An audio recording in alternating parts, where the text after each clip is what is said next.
He'll he'll he'll notch it out a little bit. Steve, do you mind if I get your white card thing? I think likely they've all got their white balance set, but uh, yeah. Thank you. Checking, testing. Check one, two. Good, good. I'll get a white card for you guys here in a second. Oh, you already did it? Okay. Yeah. Check one, two. Thank you.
Well, good morning, everyone.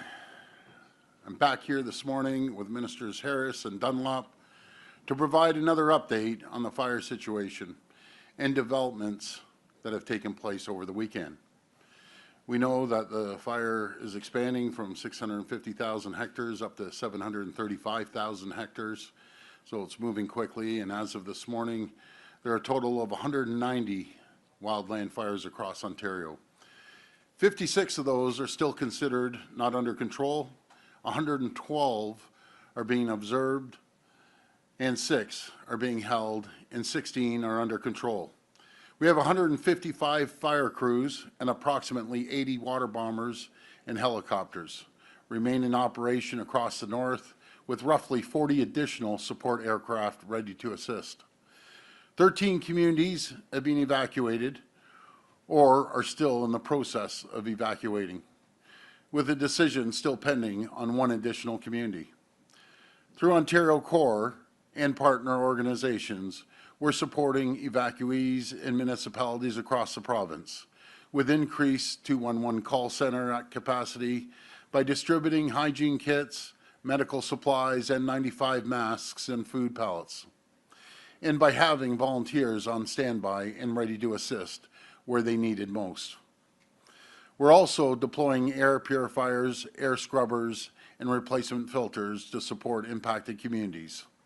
On Saturday, Minister Dunlop issued an order expanding access to the Alert Ready system so that municipalities and First Nations can request that emergency messages be delivered directly to their communities through television, radio, and mobile devices. On Saturday, I was in Thunder Bay, meeting the volunteers, emergency response staff, and local leaders to better understand exactly what they need and how we can support them. As I've said from the beginning, we will not spare a penny fighting these fires and keeping people safe. We've spent nearly $1.5 billion on wildland firefighting since we took office, doubling the base budget from $70 million in 2018 to $150 million today. And we're investing another $650 million to add 6 new water bombers and 5 new helicopters to our fleet. Every year, we spend whatever it takes to deal with the wildland fires. We've hired nearly 170 permanent positions over the last 2 years and increased compensation for pilots and firefighters so that we can continue to hire and retain staff ahead of fire season. I want to express my gratitude to the incredible team I met in Thunder Bay. And until you see the operations, you can't understand the whole scope of it and how hard they're working day in and day out, 24 hours a day. And the volunteers and emergency response workers across the province, including fire rangers, air crews, local and provincial police, and all other support staff from here in Ontario and across Canada that are supporting evacuees and helping get these fires under control. That includes all the staff at the Ministry of Natural Resources, the Ministry of Emergency Preparedness and Response, and the staff here at the Provincial Emergency Operations Center. Ontario owes them a huge debt of gratitude, and we will continue working night and day to support them and get them the resources they need. I want to thank everyone, and may God bless the people of Ontario. Thank you. We will now take questions from the media. Media can come to the microphone and state their name and outlet. Just a reminder, it's one question and one follow-up. First question. Good morning, Premier. Mark McAllister from City News. We now know that some of the evacuations go beyond just Thunder Bay, that some people are actually being brought into Toronto as well. Yes. Just looking for more information in terms of the logistics involved in that, what kind of arrangements have been made, and for how long? I'll give a quick answer, then I'll pass it over to my minister. You know, what I understand, what I saw, they were bringing people in on Dash 8s because they can land on dirt runways, and then they get transferred over to larger planes, and then they determine if they're going to Toronto, Niagara Falls, or Sudbury, or all the other host areas, Kenora, and so on and so forth. But I'll pass it over to the minister.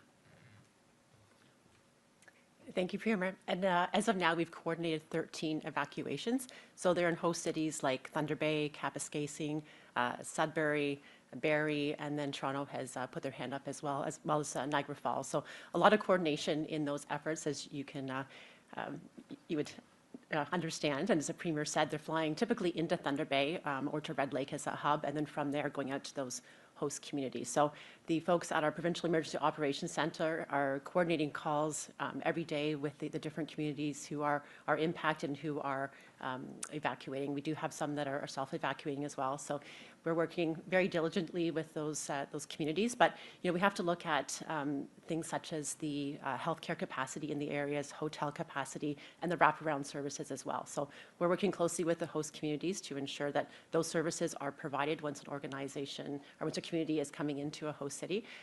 We mentioned Ontario Corps is also helping. So we have Ontario 211 is acting as an information line for non-emergency calls. We have Feed Ontario and the Ontario Federation of Indigenous Friendship Centres, who are also working at deploying food, emergency food to those communities. Global Medic, we delivered actually N95 masks to Thunder Bay when we were up last week. They're doing hygiene kits. Red Cross is setting up the evacuation center for us in Thunder Bay. That's for communities like Collins First Nation and Armstrong, who are unincorporated communities, so they have a place to go as well. So lots of coordination around behind the scenes, but ensuring that safety is the priority of those evacuees. Thank you. Second question for the Premier.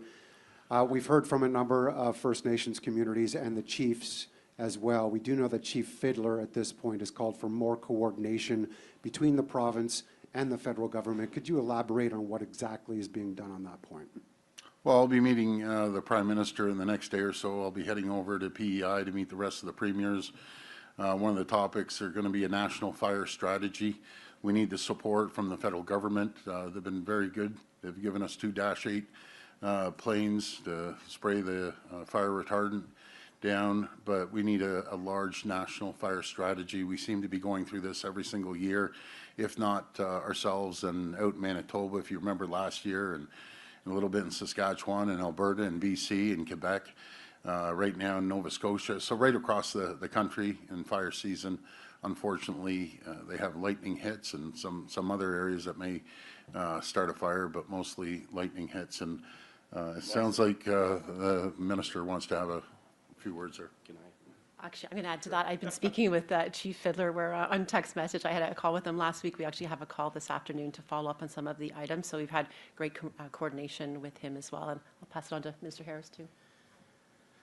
I just want to add that there's year-round coordination with First Nations and communities across, obviously, Northern Ontario, but around Ontario when it comes to emergency management. It's something that we take very seriously. We really encourage all communities, especially in the north, to have emergency management plans and work with us, with MNR, work with the Ministry of Emergency Preparedness and Response to develop those, so that if situations arise like what we've seen where there's been intense fire activity over the last week, if the MNR isn't available to directly respond in the moment, that you've got a plan to be able to self-evacuate. So we're working with those communities constantly. I have spoken with many First Nations leaders over the last almost week now. Really, this all kind of kicked off Monday, Tuesday last week. So there's a lot of coordination that happens, and I just want to make sure that we are, again, getting the right information out there. It's extremely important. We need to leverage you folks to be able to do that. So really appreciate also the coordination and help that we've seen from the media over the last week as well. I think I'd like to thank you for that and highlight that. It's been really great to be able to get those messages out there. It's very important. Thank you. Catherine Moras from Radio-Canada. I was wondering if you could update us on the latest number of evacuees. It was over 1,800 this morning. I think at one time it was over 2,000 yesterday. Then a couple went back to the community. I was talking to Chief Sonny from Arrowland. They evacuated, self-evacuated, and then they jumped back into their cars and their buses, and they went back into the community. But maybe you have another number? That's the numbers I have. Nope, that's absolutely correct. Yeah. Thank you. Thank you. And finally, Premier, yesterday, once again, Donald Trump called on Canada to better manage their forests. He doesn't want so much smoke to go to the U.S. He threatens to put new tariffs on Canada if there's more wildfires. What do you respond to that? Well, it's disappointing to say the least, and a message to President Trump is if he actually does his due diligence, one of the largest fires started from Minnesota. And that's not a knock against Minnesota, because Governor Walz and I have an incredible relationship. He called me up and said there's YMCA campers stuck in the middle of lake. We sent our OPP out there as well, the Canadian Armed Forces, to rescue these campers. He was very, very grateful. But maybe if you got rid of the tariffs and on softwood lumber, it might make a difference until we can harvest these areas and ship them down. I got to remind President Trump that 33% of the lumber, and we have better quality lumber here in Canada, comes from Canada to build their homes. And he's wondering why the housing cost of building is going up, because he's putting tariffs on his #1 trading partner. Again, maybe President Trump would offer his closest allies and friends some support rather than sit there and threaten tariffs when Hurricane Helena went a little wild down in the Carolinas and Georgia last year. Who were the first to step up? We directed over 50 trucks, hydro linesmen, to go down there with 100 different linesmen going down there to support our closest neighbors. That's what we do. When they had the Inferno wildland fires out in California, who was first there?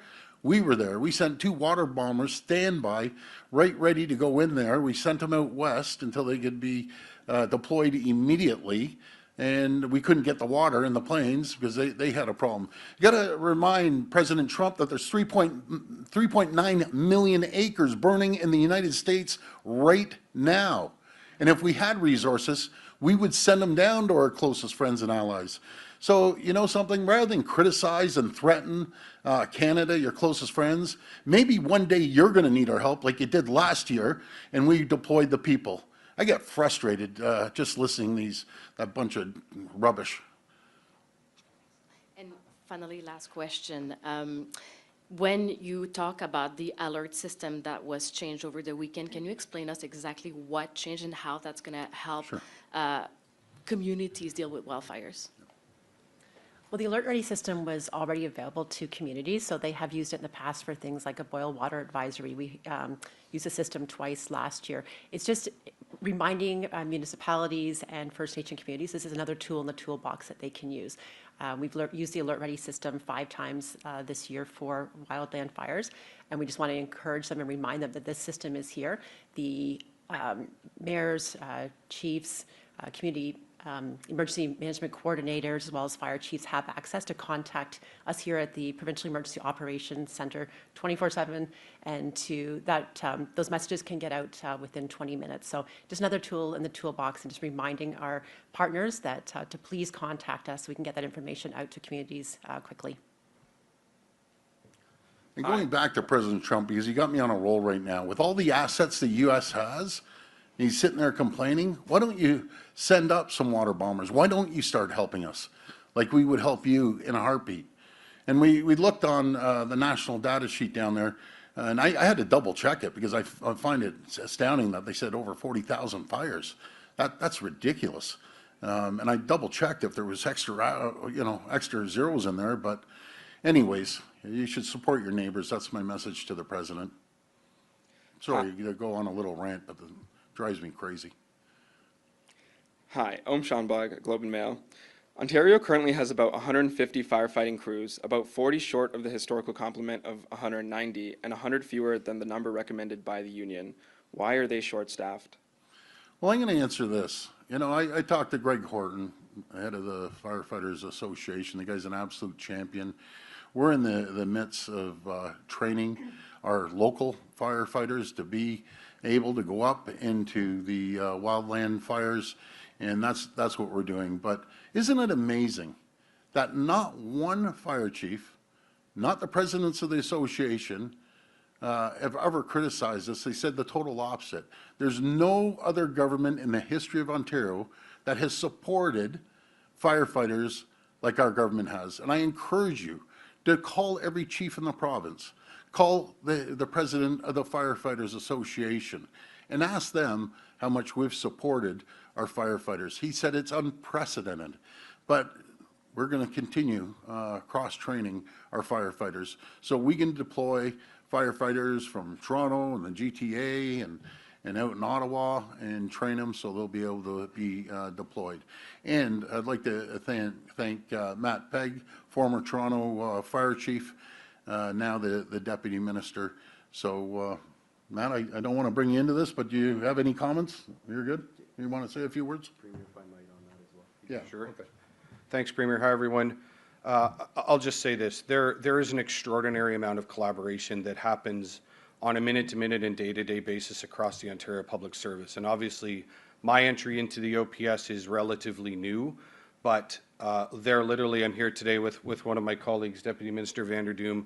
There is not a day that goes by where our two ministries and the entire network across the Ontario Public Service is working together in a proactive, collaborative manner. And as you heard the Premier said, there is a lot of very proactive thinking in place. There is a lot of work being done about what is going well today, but also what are the opportunities we have to expand that in the future. And those are conversations that are very active at the staff and officials level, obviously with our elected leaders who provide us a direction. So I'm very encouraged. What happens, you've heard the Minister speak and the Premier speak, what is happening in the Provincial Emergency Operations Centre, what is happening in every firefighting base across MNR is inspiring, frankly, and it's a privilege and an honor to serve here now and to watch all of that and to be a part of the response to what is truly a demanding and challenging event. So thank you, sir. How many years did you serve as on the fire department in Toronto?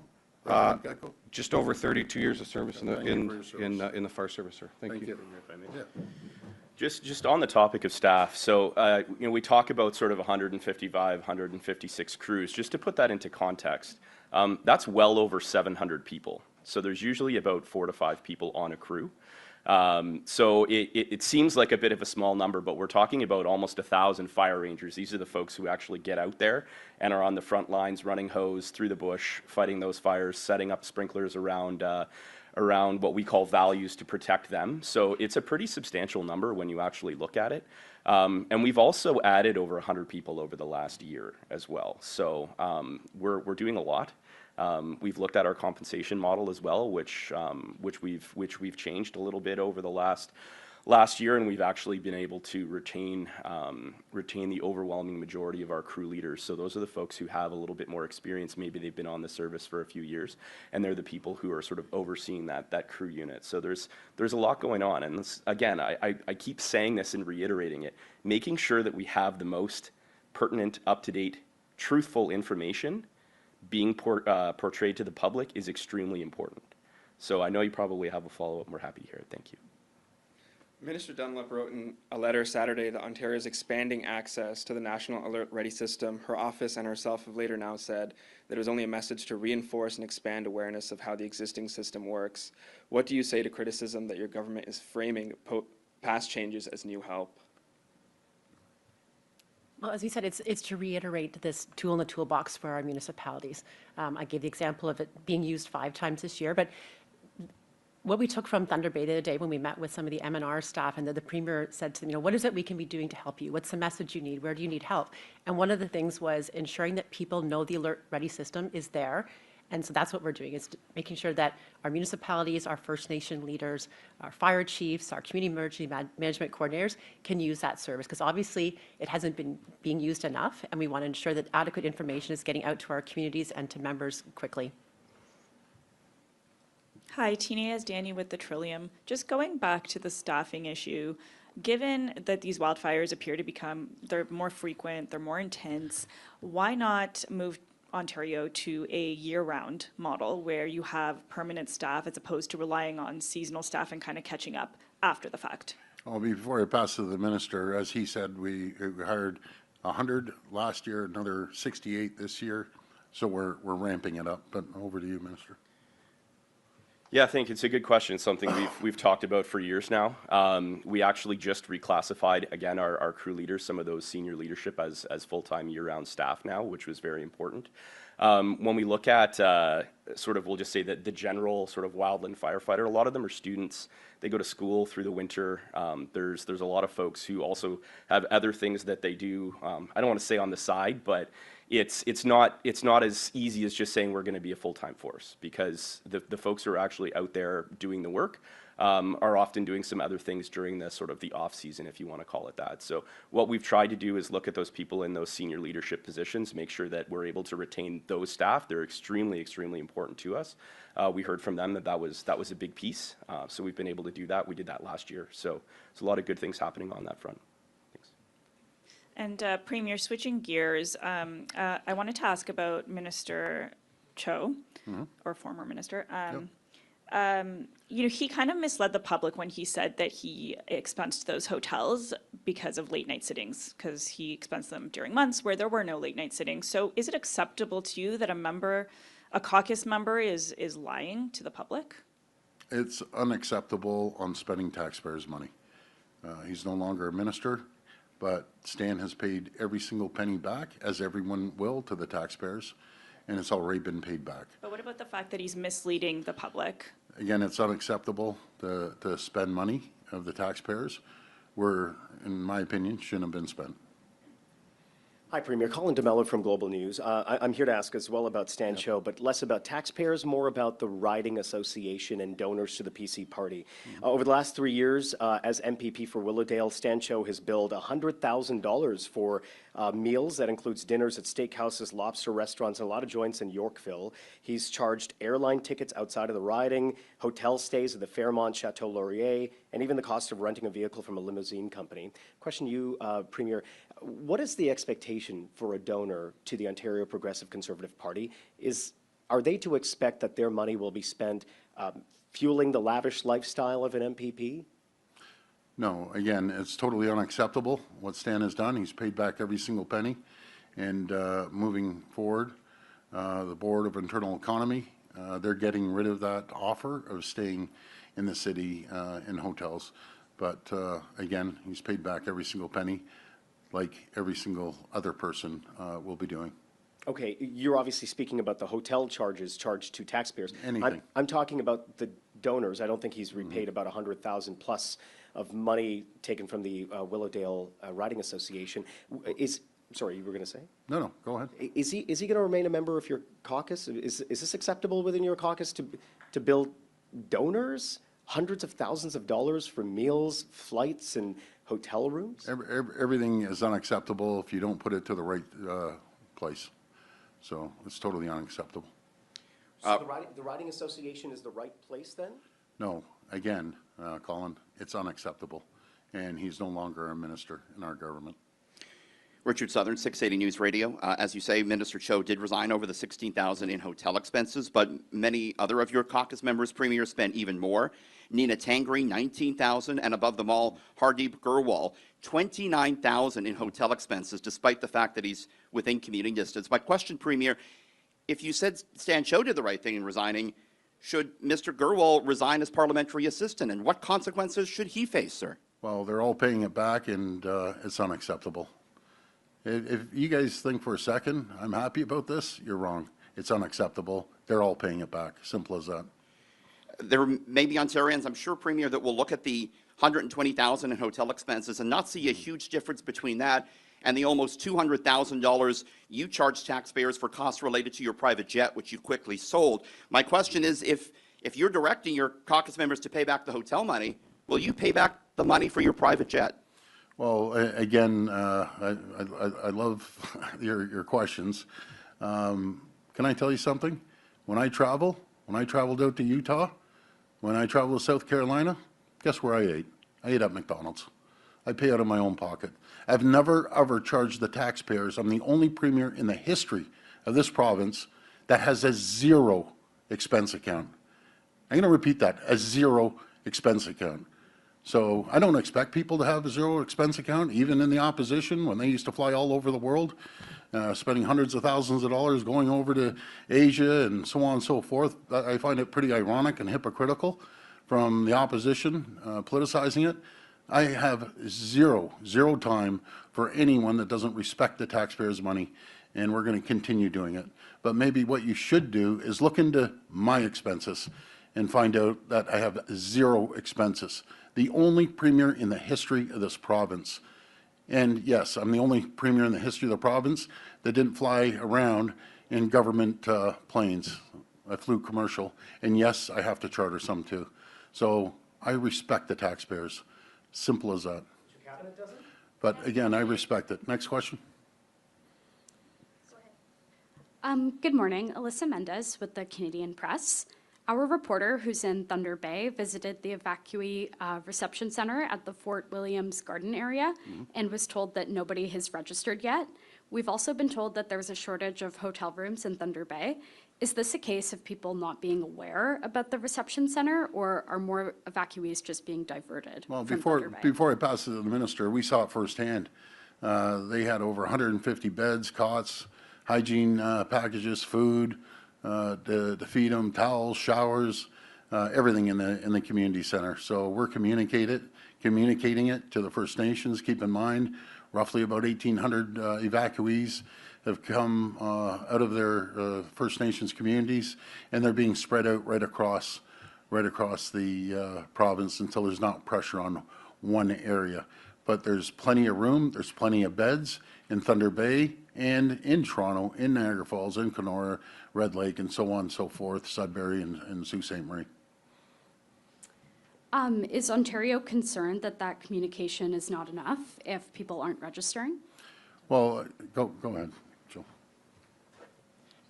So we were actually at the evacuation center on Saturday and met with some of the Ontario Corps partners who were there setting it up. At that time, nobody had registered, but it was set up as an evacuation center for the unincorporated communities such as Collins First Nation and Armstrong. And so, it's there to serve those needs. I think a lot of people from those communities seek shelter with family and relatives, et cetera. They were smaller areas, but it's there for that intent, or for anyone else. If we have flights coming in through Thunder Bay that aren't maybe able to get out when they need to, it's kind of a backup for those folks as well. But that's why we set up 211 as well, to ensure that we're getting that information out so that anybody can use that non-emergency number to get information about things like the evacuation center, what may be going on in their communities. But we're working closely with all of our host communities as we move forward, because it's an ongoing situation. So we may have 13 evacuated communities right now, but it is ongoing. So we need to be prepared for worst case scenarios and getting people into safe locations. I can tell you, we saw it firsthand. It is very, very organized. As soon as they get off the plane, they go into the building, they get registered. They get registered no matter if it's a male, a female, young kids, and we register everyone to make sure that they have a spot and a roof over their heads and food in their stomach. So I want to thank the people over in Thunder Bay. I want to thank the host cities that are bringing people in and keeping them in hotel rooms and feeding them and taking care of them. That's pretty remarkable, and it's well organized, extremely well organized. This will be the last reporter. Premier Sean Jeffords, CBC. Another question about the hotel expenses, sir. Minister Cho stepped down, it seems, on his own accord, based on a judgment that the spending wasn't appropriate. Have you asked the cabinet ministers on that list who've also spent that money to step down? And do you need to, frankly, shuffle your cabinet at this point? Well, Stan stepped down, and he did the right thing, and he paid everything back. So we're going to make sure that we put a microscope under this, and it won't happen again. And I apologize for it even happening in the first place. It's very frustrating, to say the least. But thank you for the question. Premier, also, just more broadly, when it comes to this type of spending and this rule with the Board of Internal Economy, is this not a natural side effect of the government sitting fewer days and longer hours into the night, where it puts MPPs, specifically in your caucus, in a position where they felt that they could spend this money, taxpayer money, to stay in these hotels? Should you not be, frankly, lengthening the calendar and sitting longer? Oh, the Board of Internal Economy, it's made up of all parties. So any decision gets approved by all parties. And again, we're going to watch every single penny. This concludes today's press conference. Thank you, everyone. Appreciate it. Thank you. Premier, you're going to be on CNN. What's your message on CNN? Well, my message to Wolf Blitzer and CNN, I'll probably repeat what I said right here. It's unacceptable that President Trump still wants to tariff us and rather than help us. That's the message. Isn't it ironic? Out of 50 states, I only had Governor Healy ask, hey, how's it going from Massachusetts? And can I help you with anything?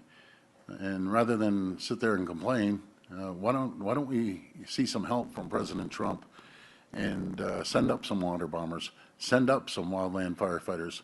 But then again, they have thousands of fires going in the U.S. right now, but you don't hear Canada ever complain about smoke going from, let's say, California at the time into British Columbia or over in Alberta. We're doing everything we can. It's an act of Mother Nature. It happens around the world, as we've seen around the world, no matter if it's France or Ireland or other places around the world, in Australia. And we just believe in supporting our neighbors. And it's unfortunate that the president doesn't believe in supporting our neighbors. But folks, that's not going to deter us. We know the American people love Canadians. Canadians love Americans. I differentiate between the American people and the great governors versus President Trump. Thank you.